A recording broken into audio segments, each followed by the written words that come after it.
¿Por qué soy adventista del séptimo día?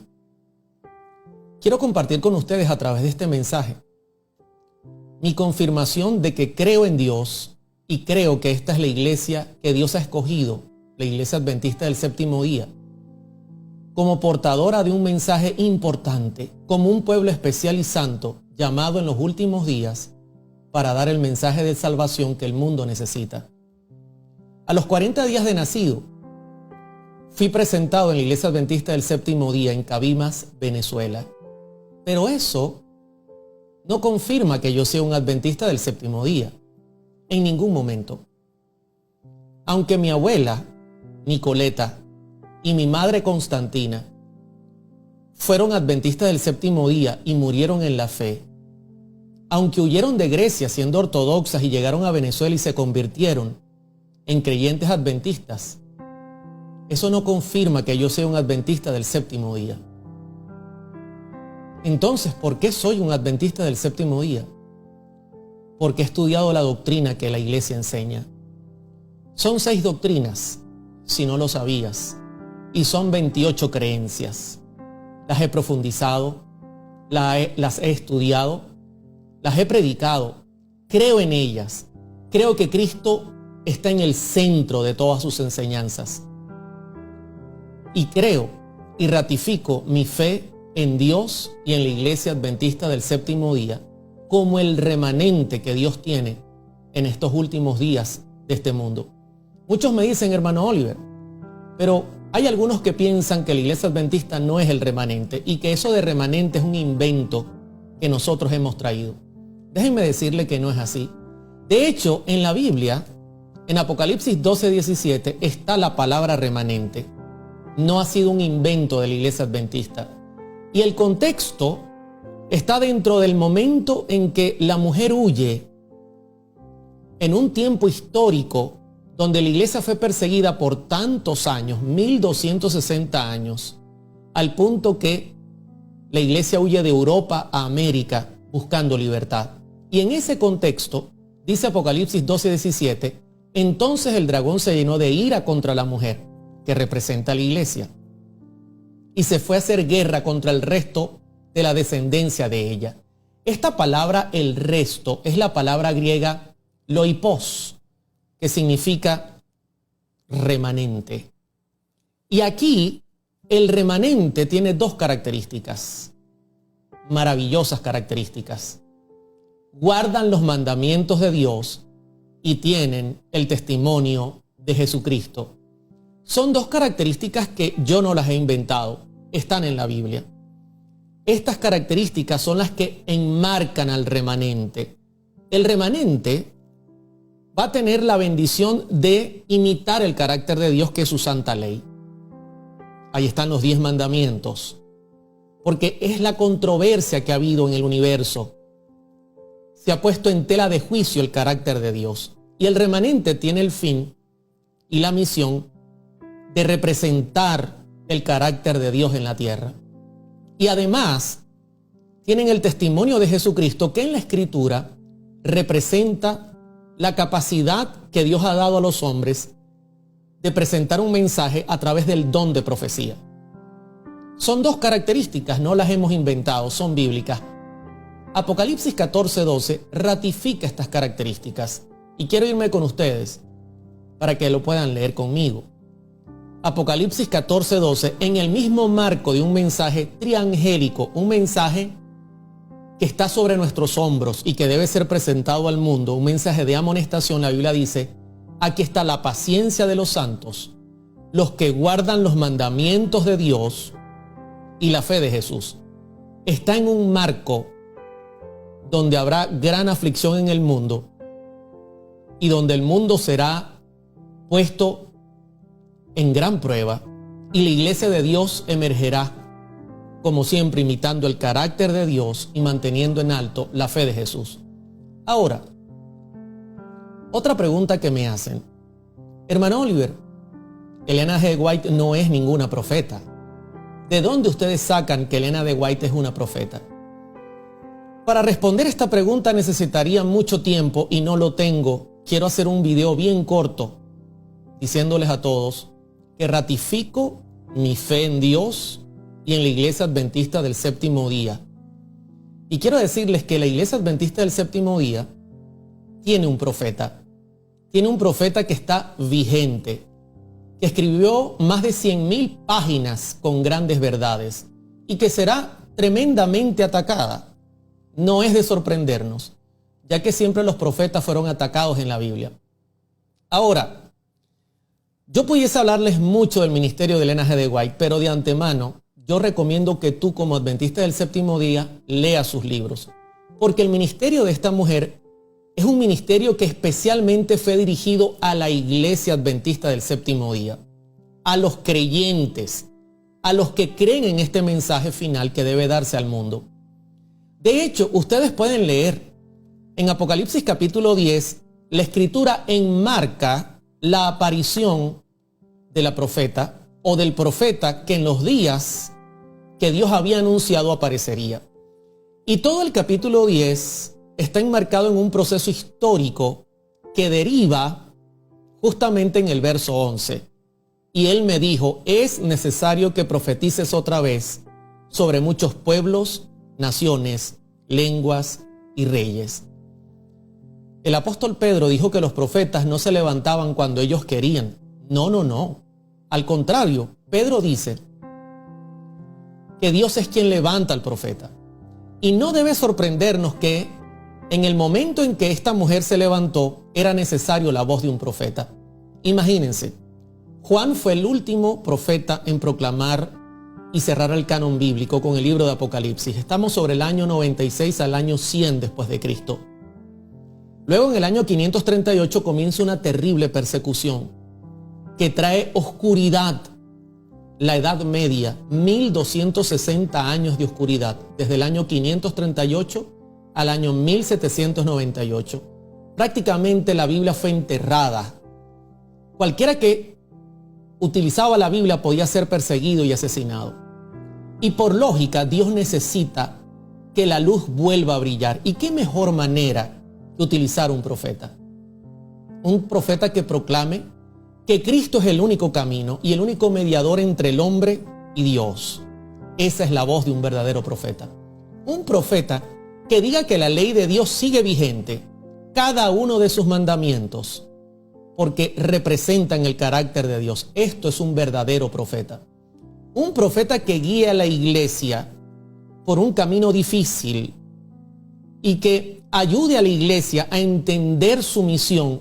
Ese es el trabajo de un profeta. Y quiero decirles algo. He leído mucho sobre Elena G. de White. He leído mucho sus libros. He revisado sus enseñanzas. Y puedo confirmar por mi experiencia que es un profeta que Dios ha llamado para este tiempo.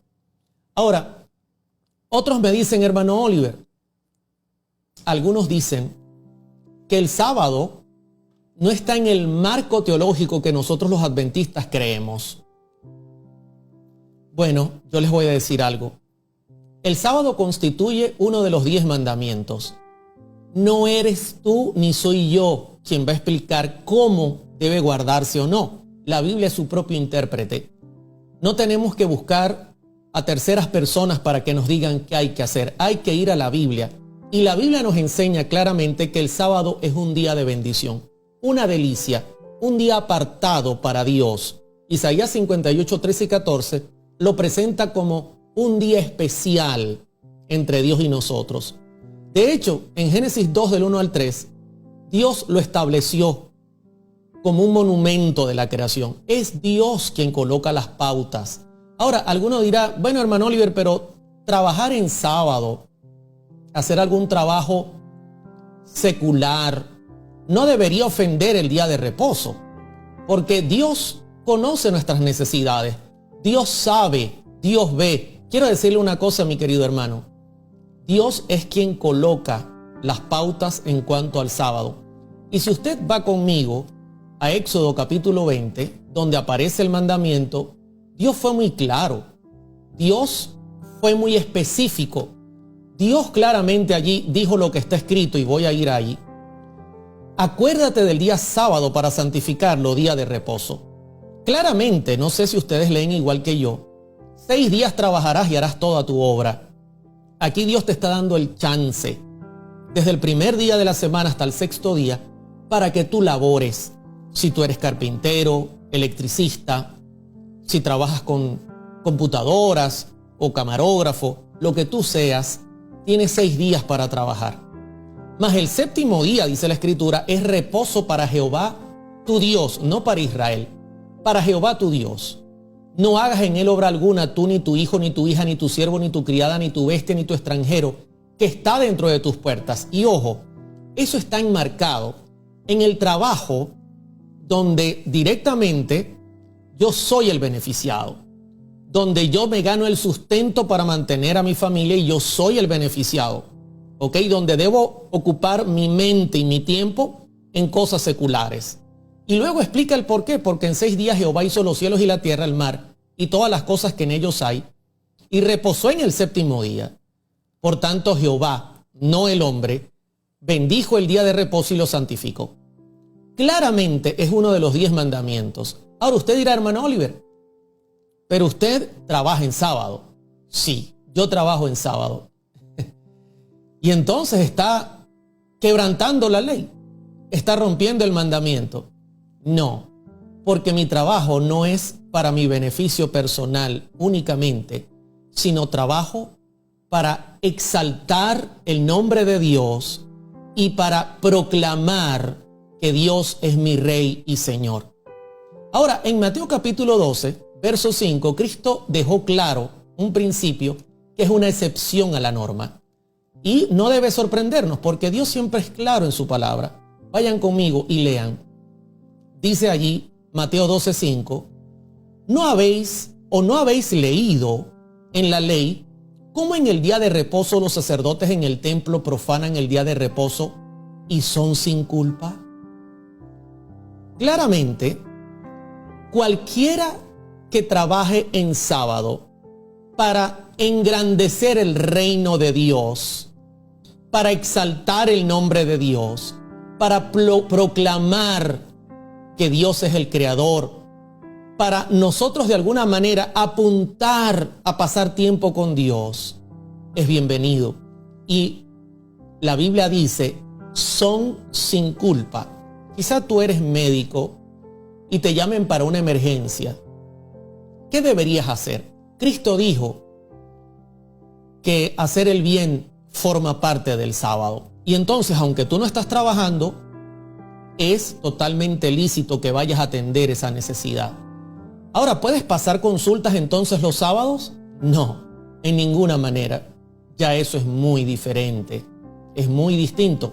Ahora, si lo vas a hacer con el fin de ayudar a tu prójimo en una jornada especial, una excepción a la norma, bienvenido sea.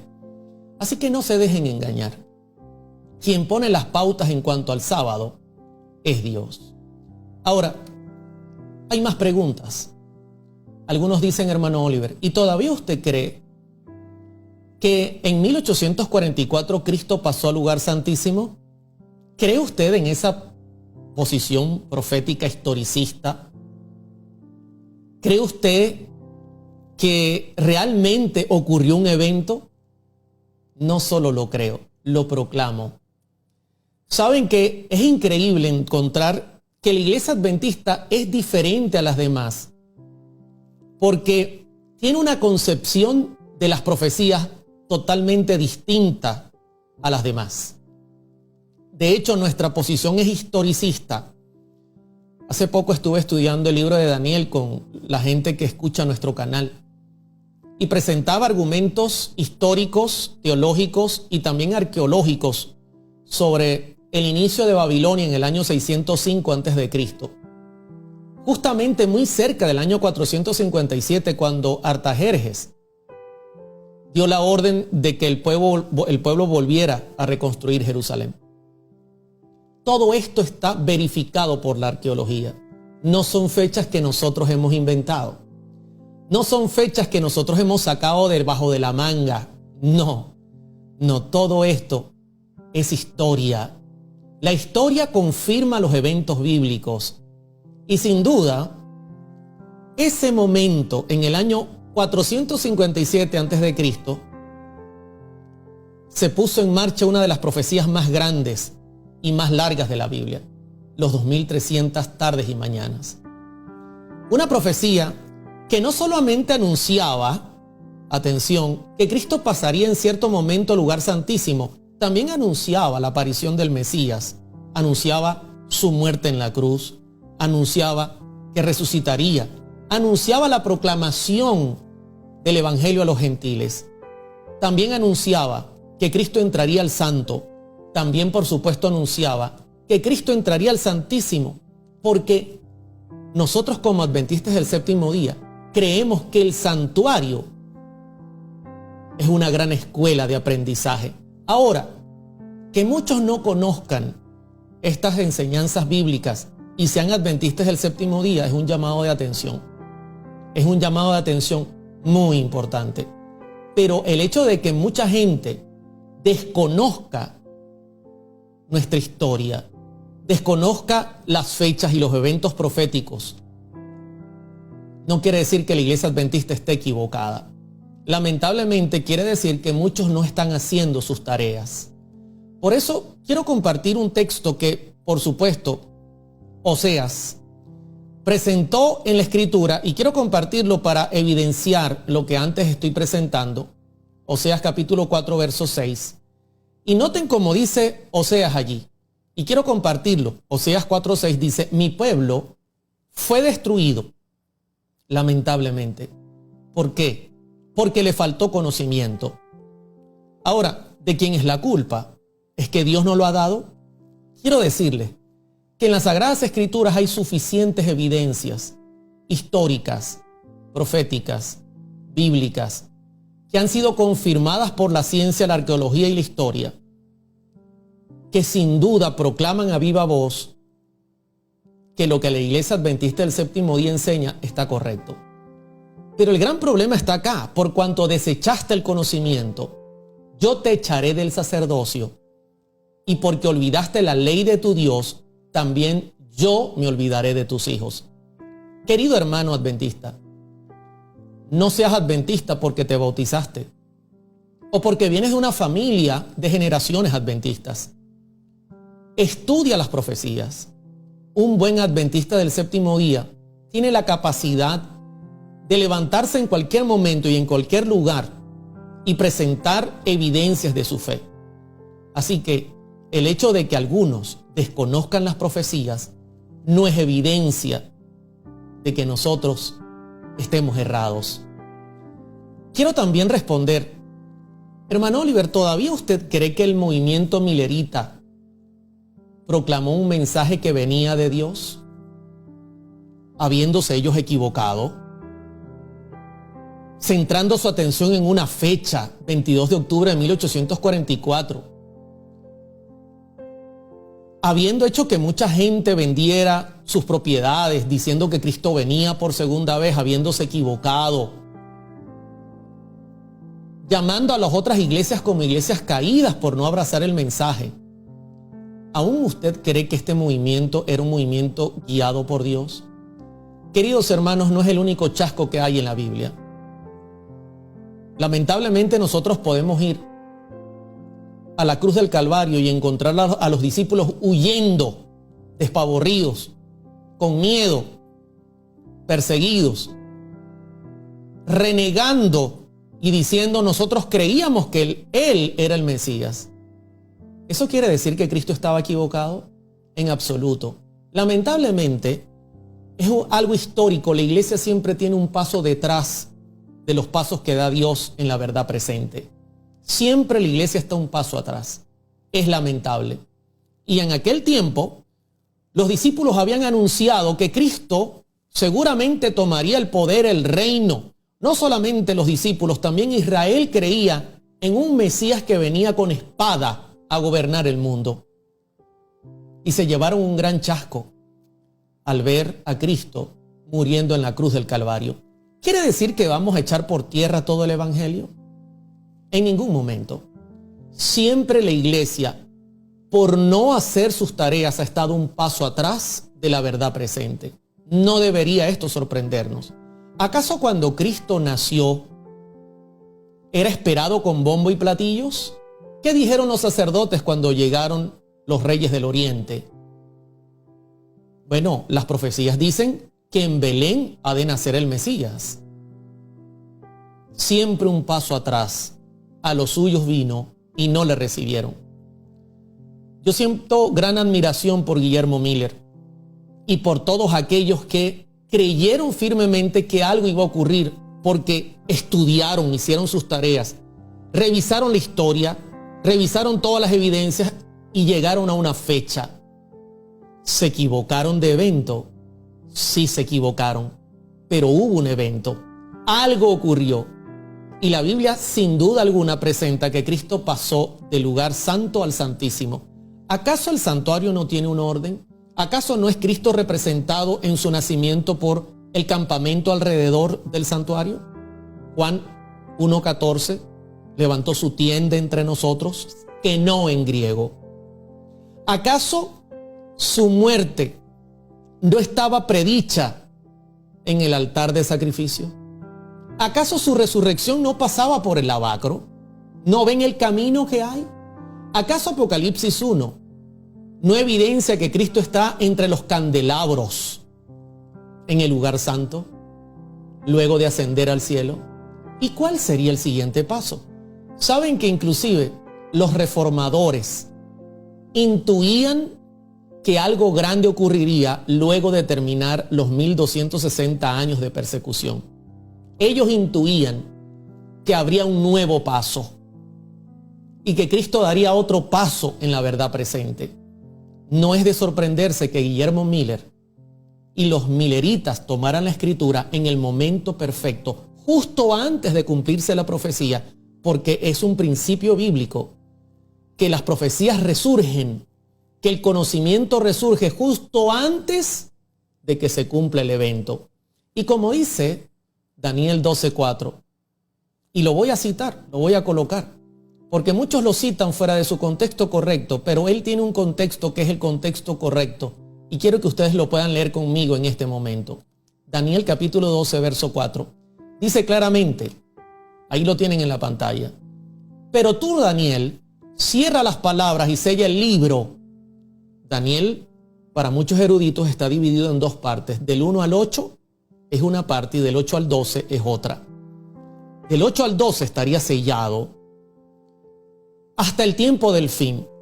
Este momento daría un golpe que indicaría que iniciaba el último proceso de Cristo como mediador del hombre. Y luego de una característica interesante que inclusive ha sido malinterpretada. Muchos correrán de aquí para allá, indicativo de que habría un gran movimiento del evangelio en la tierra y la ciencia se aumentará. Esa ciencia que se aumentará sería que la palabra bíblica, que las profecías serían estudiadas y que este libro sería desellado. Tremenda labor la de Miller. Hizo su trabajo, que se equivocó, que no se ajustó al evento correcto. No es el único, pero Dios cumplió con Miller la misión que había establecido. Hermano Oliver, ¿aún usted cree que el sello de Dios es el sábado? Si la Biblia es muy clara, Efesios 1:13 dice que el sello de Dios es el Espíritu Santo. Vayan conmigo a Efesios capítulo 1, verso 13. Este argumento no es nuevo. Esto es un argumento que también hermanos de otras denominaciones como hermanos evangélicos utilizan para echar por tierra nuestra fe. Porque nosotros creemos que el sello de Dios está representado específicamente en la santa ley de Dios, pero sobre todo en un mandamiento, el sábado. En él también vosotros, habiendo oído la palabra de verdad, el evangelio de vuestra salvación, y habiendo creído en él, fuisteis sellados con el Espíritu Santo de la promesa. Claramente ahí dice, muchos me han indicado, que el sello de Dios es el Espíritu Santo. Hermano, tenemos que ser lógicos. El Espíritu Santo es parte de la deidad. Él forma parte de las tres personas que conforman al único Dios verdadero. ¿Cómo puede Dios sellar con Dios a sus hijos? Tiene que haber algo que Dios utilice para que de esta manera sus hijos puedan resplandecer en el mundo. Y de hecho, no debe sorprendernos, vayan conmigo a Isaías capítulo 8, verso 16, y noten lo que dice la Escritura en cuanto a este punto tan esencial. Allí dice claramente: ata el testimonio y sella la ley entre mis discípulos. Claramente, la ley de Dios tiene un papel importantísimo a la hora del sellado, pues a través de ella es como Dios estampa su santo carácter sobre el ser humano.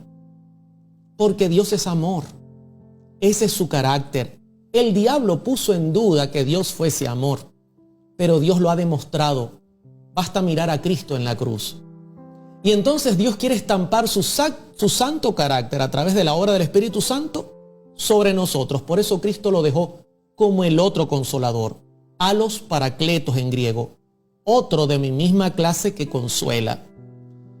En 1 de Juan 4:8 la Biblia es muy clara y dice que Dios es amor. En 1 de Juan capítulo 2 la Escritura es muy clara al decir que el que dice que ama a Dios y que le conoce y no guarda sus mandamientos, el tal es mentiroso. Claramente el sello de Dios está apuntando a su santa ley. ¿Pero por qué el sábado?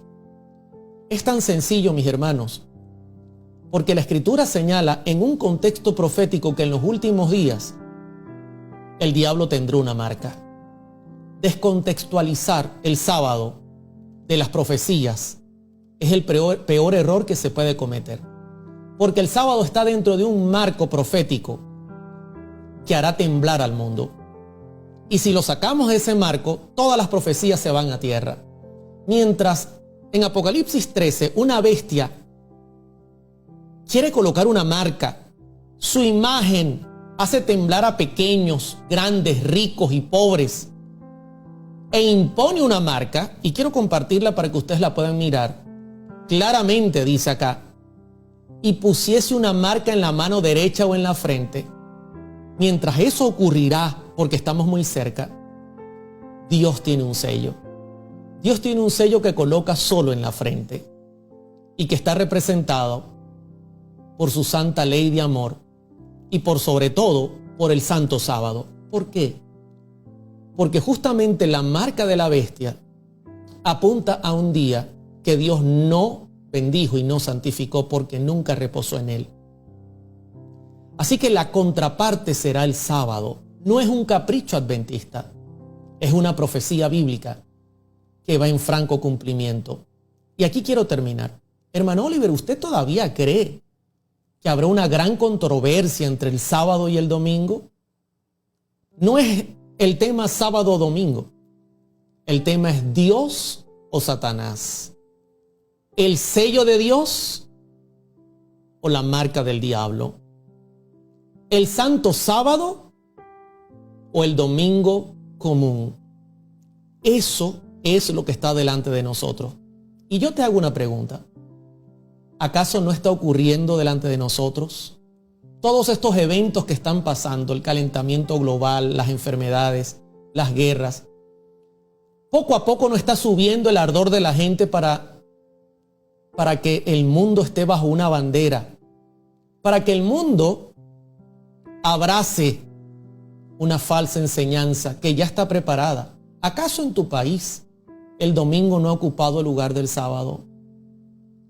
Queridos hermanos, quiero ratificar que soy adventista del séptimo día. Delante de nosotros están ocurriendo todas estas cosas. Creemos que Cristo vuelve por segunda vez. Las evidencias son infalibles. No prestes oído a terceras personas que quieren decir o que quieren confundirte con palabras cariñosas y de amor, invitándote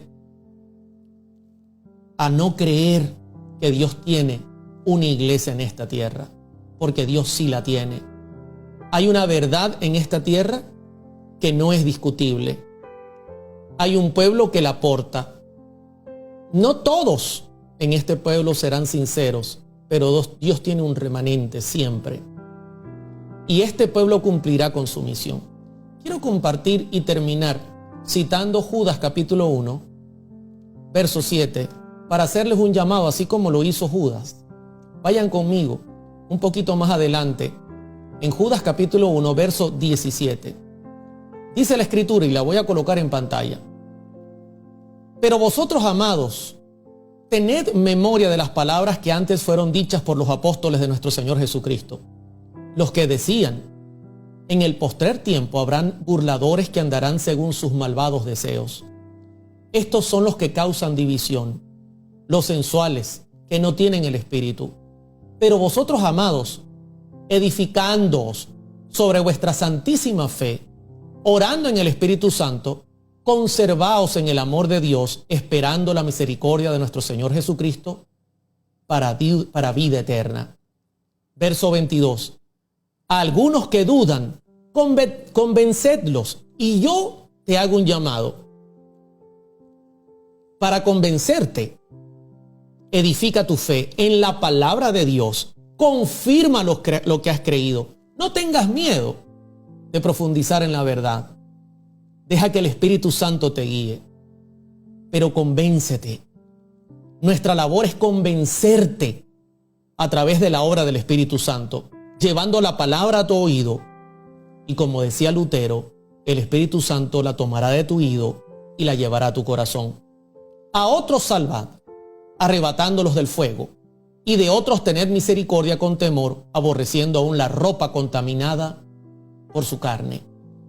Y no estoy diciendo con esto que nosotros vamos a aborrecer a aquellos que de alguna manera lamentablemente abandonan nuestras filas. No, el contexto acá es aborrecer el pecado. Queridos hermanos, la obra de Cristo en el Santuario Celestial está llegando a su fin. Su obra de intercesión indica que no todos se salvarán. No te confundas.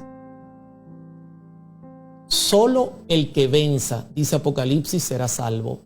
Solo aquel que se humille y que entregue su vida al Salvador podrá tener vida eterna. No todos serán salvos. No, Cristo está obrando. El Espíritu Santo está haciendo su maravillosa obra. Y Él quiere que tú seas parte de su iglesia. Lamentablemente, muchos perderán su vida y muchos seguirán falsas enseñanzas, pero Dios te ha llamado a ti a permanecer firme.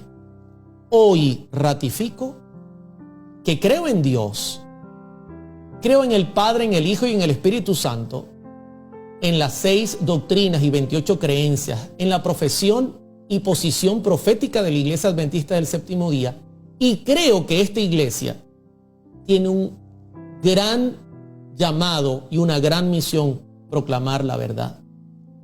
Que hay gente sincera en todas las denominaciones, las hay, pero Apocalipsis 18 proclama que tendrán que salir de Babilonia y venir a donde está la verdad.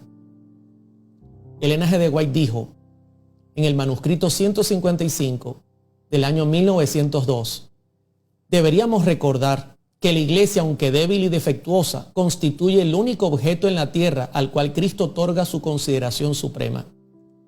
Él la observa constantemente, lleno de solicitud por ella, y la fortalece mediante su Espíritu Santo.